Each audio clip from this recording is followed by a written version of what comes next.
Hey, I'd like to welcome you to another episode of Mission Matters. My name is Adam Torres, and if you'd like to apply to be a guest in the show, just head on over to missionmatters.com and click on Be Our Guest to apply.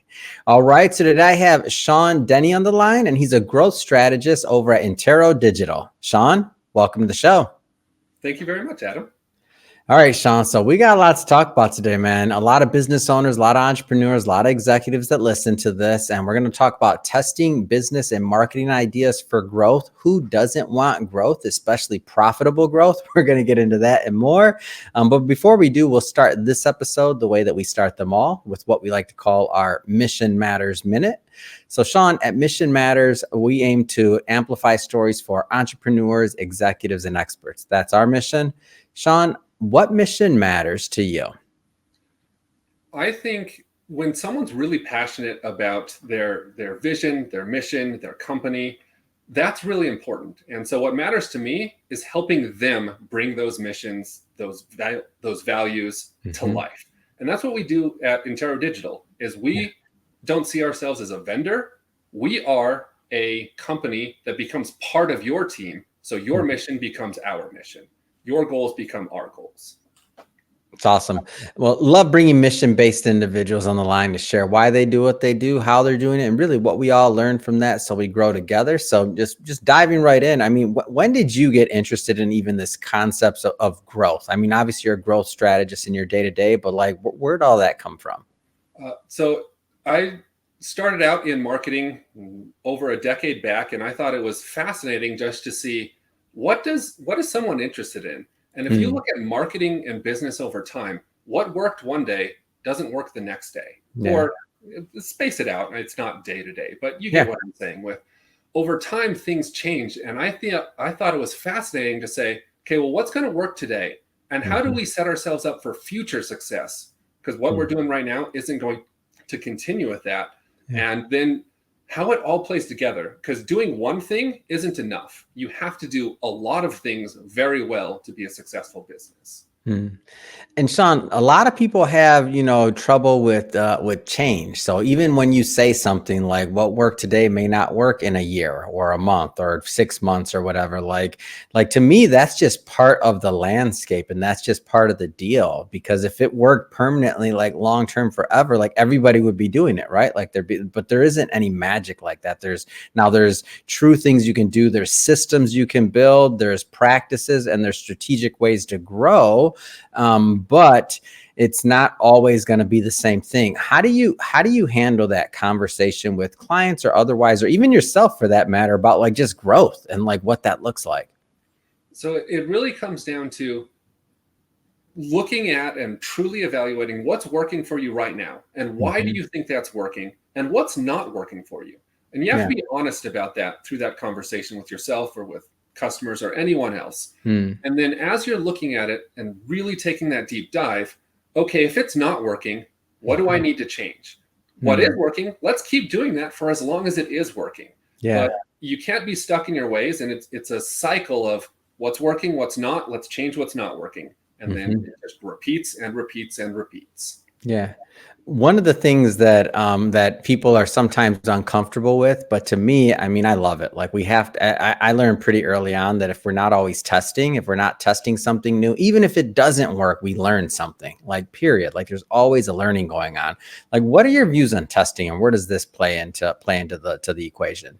So testing is essential because user behavior changes. If we go back and we look at what kind of marketing was on TV 50 years ago versus what was on TVs 30 years ago versus what was on TV 5 years ago. All of them are drastically different. It's still the same medium, but what was said, how it was said, how it's conveyed is drastically different. And users are changing too. It used to be you would watch TV, you would listen to radio, you might read a newspaper or a magazine, and that was how you would engage with media. Now, most people are online, and they spend way more time online than other aspects. So when you look at it and say, okay, well, are they just on Facebook? Are they just on Instagram? Are they just on TikTok? No, they're on all three of those. And they're on Google. And they're on YouTube. And they're on email. And so part of it is saying, Well, if I'm not doing any of these, how do I start adding that? How do I test what works for my audience? How do I test what works for my brand? How do I test my voice on these different channels? And how do I make sure that each one works for me in terms of what I want to convey, what I want to say, and how I want to interact with people? That testing is really important to understand, because you can't just say, you know what, I have to do email. That's going to be the thing. Well, it might be the thing, it might not. And what email you have today might work great, but in a year it might not, and that may need to change again based off your users and where they're at and what they're doing. What kind of channels do you work on? So that's a good point. You brought up email. Like, what other channels is like testing important? Or like, can you give us some examples? Absolutely. So paid advertising on Google is a clear one where testing is very important. Not only in the messaging and who you're going after, but even the platform itself. When Google is constantly rolling out, here's a new ad format, here's a new bidding strategy, here's new ways to engage and new ways to show your advertising content. Well, if I roll, as an example, Performance Max is a type of ad that Google rolled out that works across video, imagery, and written text inside of the Google search result. Well, do I want that all rolled into one or not? That's something that should be tested to see, is it better separate or combined to get the best results? And so once you start gathering that data, and obviously it's going to be different on what you're testing and how you're testing and otherwise, like how do you use that data or those things to make informed decisions? Because that's ultimately, like, as a business owner, whether you're thinking about marketing, where you're deploying capital, what you're selling, your products. I mean, there's so in everything, we need data to make better decisions. Like, how does that data help make better decisions specifically in marketing and growth? Yep. So when you, before you even start testing, you have to have A, what's your mission? And B, what are your goals? What are we trying to achieve? Once you have that, you can then compare, here's the data coming back. How much traffic am I getting? How much visibility? How many conversions? How many leads? How many purchases? How much dollars? And you can see, how much did I spend to do this? How much effort did it take me? Did this work or did it not? And really look at, okay, if I spent XYZ dollars, I spent $5,000, I spent $300, I spent $50,000, whatever it is. How many leads did I get from this? What was the quality of those leads? So it's not in a vacuum. It has to be looked through your whole ecosystem of your business of what am I trying to achieve to make sure this worked?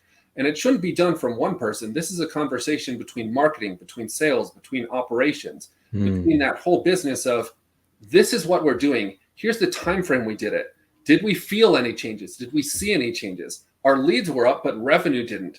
Is this because of a longer sales cycle? What's needed to really evaluate the success of this in a holistic environment? Now, one of the things that's going to come up for every business owner, I don't care who you are, I don't care the size of the business, budgets, right? If the budget's tight, and what budget isn't tight? I don't know any time I've ever heard a business owner be like, yeah, my budget's not tight. That ain't happening. I don't care what it is. Maximizing or thinking about maximizing a budget, or even having a budget on the side to test to make like real impact. Like how do you even approach that question? Yeah. So first, I like to set defined goals of what's working and what's not inside of, if I'm meeting this threshold, it's working and I can keep pushing money into it. Because if you're making money and you are getting a positive return on that, you should be able to funnel more money into it. Of course. Continuously to get that. So once you have that threshold, set the bottom X dollars or X percent, and whatever that isn't working, and you've set your time frame to test it. Okay, that's not working. I'm going to test something else. And it's a constant cycle of, if it moves it up, whatever's not working at the bottom, cycle that out and cycle that out and cycle that out. You want to give enough time to actually test it. So this, depending on the different channel, the different initiative, maybe it's 1 month, maybe it's 3 months, maybe it's 6 months, depending on your industry. But you constantly want to be looking at what's that underperformer and cycle it out for a new test to make sure it's getting there. To your specific question of, what if I don't have enough budget though? Like, I just don't understand how to make this work. There was that old adage of, I know 50% of my marketing is working. I just don't know what 50%. So I don't Got it.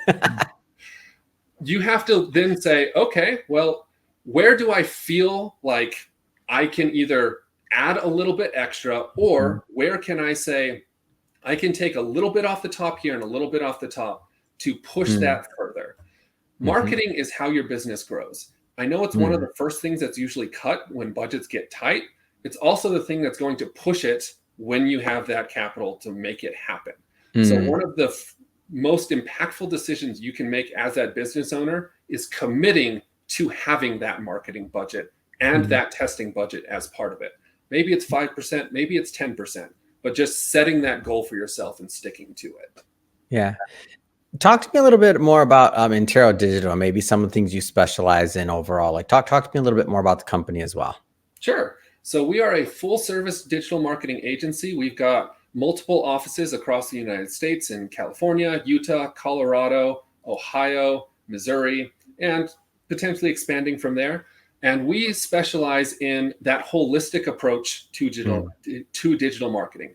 So that doesn't mean we can't do things, or we have specializations in like search engine optimization or paid media advertising or web design and development, content and PR. So we have these specializations, but inside of it, we have about 17 different service lines and different digital marketing channels that we work with to say, what is your team doing well? And where do you feel you're not doing well?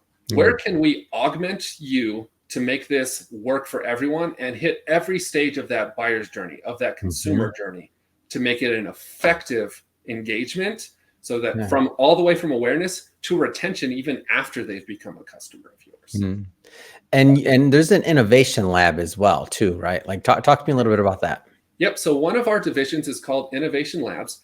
And what its whole primary purpose is to find new technologies, find new techniques, to test these new policies and these new things that are coming out. For example, Meta might give a very vague description about a new policy update that's not very clear. Hold on, Shawn. Meta would never do that. Never, right? Anybody that's a marketer that's watching this is probably just spit up their coffee. Go ahead. Meta would never do this. Very clear every time. Go ahead. Every single time. So is Google. So is Microsoft. Oh, no, don't bring up the Google. No, I'm just playing. And so part of our role as the Innovation Lab is to say, okay, let's actually test this. Let's find exactly what this means, what those limits are, so that when you engage with us, you don't have to do that test. We've already done it for you. We know what works. We know what doesn't. We understand the nuance by industry, by policy, and can push that. And our clients can get the benefit of it without having to invest specifically in testing themselves for those. Yeah. And giving an example, that might be something like maybe they have a new update on a type of ad that you can put out, or to a certain like targeting, and all of a sudden they're like, okay, you can't target this, but that's very broad. Does it mean I can't do it at all? Or does it mean a little? Like, what does that mean exactly? So you're testing it with your dollars to see like if you're going to get this strike or ding, or this like the ad's not approved, or things like that. I just want to make sure I understand it clear and that our audience does. Am I off on this? Because I think it's a big deal. I haven't heard of many companies doing that, if any, that I know of. Yep, that's absolutely correct. So something like, as an example, in some states, CBD might be legal. In other states, it might not. They have some very hazy policies around what can be advertised, what can be said around CBD, what cannot be said around CBD. And this isn't just for Meta. This would be for Google. For sure. Companies. So we're going to say, no, we're going to test. We're going to find the exact limits of what's allowed, what's not, what's the reach it's going to have, what are the limitations, what's the extra cost associated with something like this, or even something not as controversial potentially as a topic like that, looking at these AI platforms. So ChatGPT, Gemini, as those are rolling out. Google's rolling out their AI overviews inside of search. So how does this work? How does someone impact that? What does it even mean? Where Google's saying things like, well, if you have the right content, we're going to show the best one there. Okay, can you be any more vague in what you're actually saying? Said the right content, Shawn. Didn't you get that? Duh. And so we're going to test what actually triggers those overviews. What triggers ChatGPT versus Gemini? What's different in what they're looking for? How do we make that work to understand and make sure that valuable information or misinformation, how to identify that as it's coming through some of these platforms and technologies?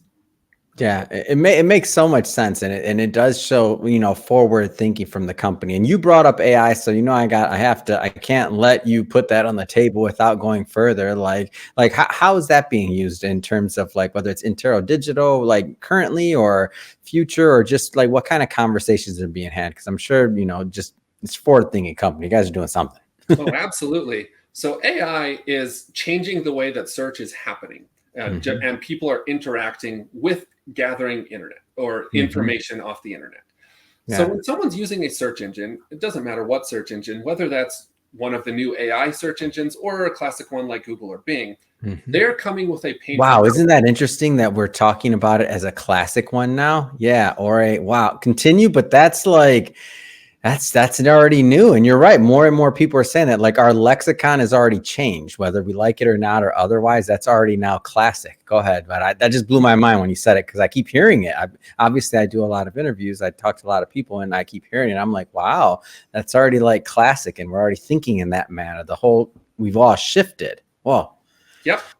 And with any of those search engines, however we're using them, we are coming with a pain point or a problem. We want something, whether that's information to solve or answer or to just entertain us or whatever it is, we're still looking for that information. Yeah. But something that's very different about these newer AI models is it's an interaction, not a one-way street. So historically on something like Google Bing, you type in your keyword phrase, it brings up information, you click on a link and you are finding that solution. With something like ChatGPT as an example, I type in what I want, it's going to come back with information and I continue the conversation with it while I'm getting deeper. And that is already a huge difference in terms of search behavior and how we interact. So to get a little nerdy here on the stats, typically a person is going to type between 3 and 7 words into a search engine to get it.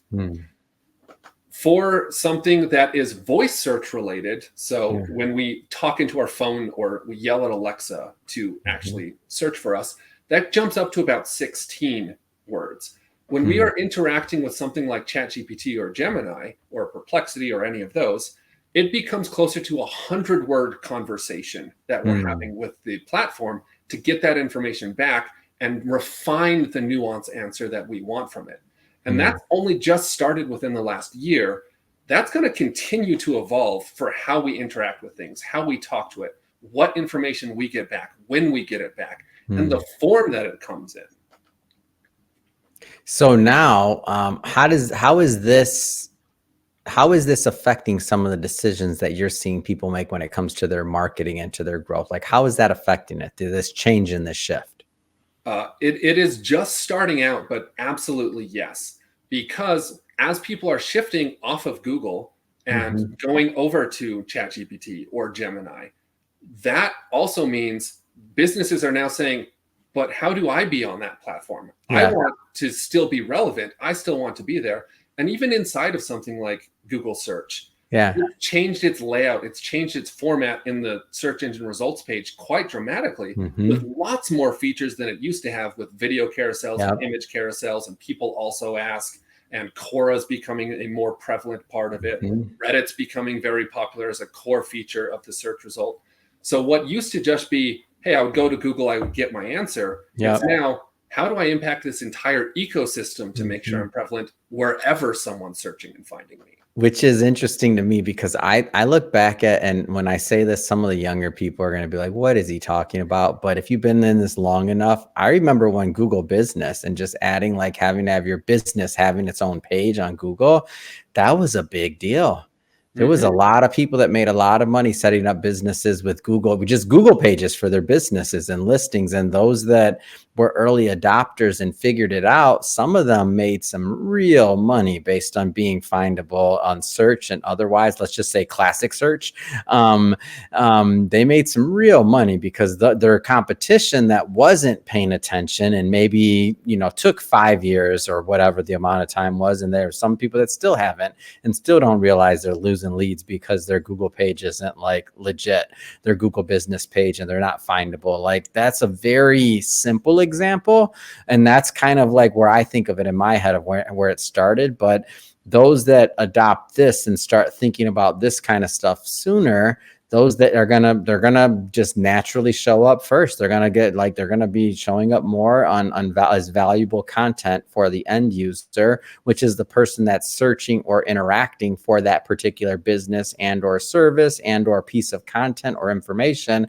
Because ultimately it doesn't matter. One theme is like across the board, and that is they want your eyeballs. They want you to sit there. They want you to be on their platform. They want you to go to their platform as much as possible, because that's a part of anybody's model. Social media, search, chat GPT, whatever it is. If you're using the tool, there's a potential to monetize your traffic one way or another, which with whatever model they use.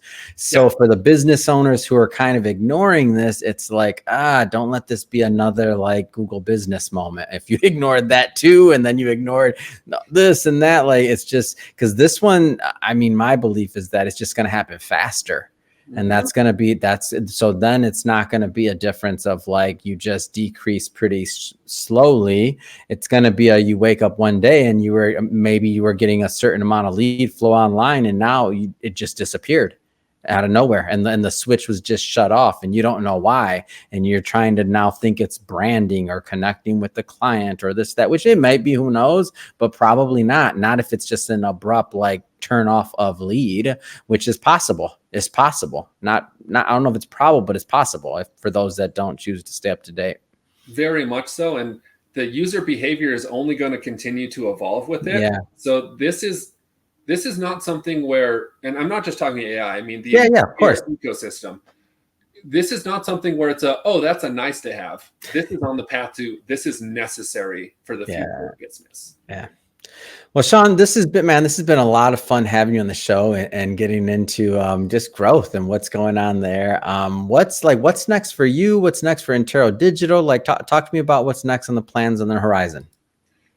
A big one that we've been doing a lot of testing on, we've already touched on a little bit, which is this AI and how we interact with it. It's referred to as generative engine optimization. So how do you make someone show up and be that answer and that authority for those different responses? And that's a big push for us to make sure that we are able to fulfill that and be effective for all of our clients in that front. And another big piece of it is to make sure that whatever's coming next, because there is going to be the next thing. For sure. We aren't just waiting for it, but we're ready for it whenever it launches, because every single one of these channels and every single business is going to continue to test, and it's going to continue to go through an evolution that we can't sit on the sidelines and watch happen. We have to help make it happen to where our clients are feeling the successes from it and not the pain from it. Yeah. It's great. Well, Shawn, if somebody's listening to this and they want to follow up and continue the conversation, I know we scratched the surface on some of these things, and I know you can go way further, as can your team. How do people connect with Intero Digital? Yeah, you can find us at interodigital.com. We have contact form, phone number, email readily available there. You can find us on social media, Intero Digital, very easy across all the major platforms. Or if none of those are working and you're like, but how do I just call? There's also our phone numbers all across the internet. Feel free to a phone number. That's what I'm talking about, man. A real company. I love it. So by the way, we'll for everybody watching, we'll put all that information in the show notes so that you can just click on the links, head right on over to the website, of course, or give them a ring as well. And speaking of the audience, if this is your first time with Mission Matters and you haven't hit the subscribe or follow button yet, we welcome you to do so. This is a daily show. Each and every day, we're bringing you new entrepreneurs, new executives, new content, new ideas, and hopefully new inspiration that's going to help you along the way in your journey as well. So that's what this is all about, is all of us growing together. So definitely hit that subscribe or follow button. And Shawn, man, this has been a lot of fun. I look forward to continuing to watch your journey, and thank you for coming on. Thanks for having me, Adam.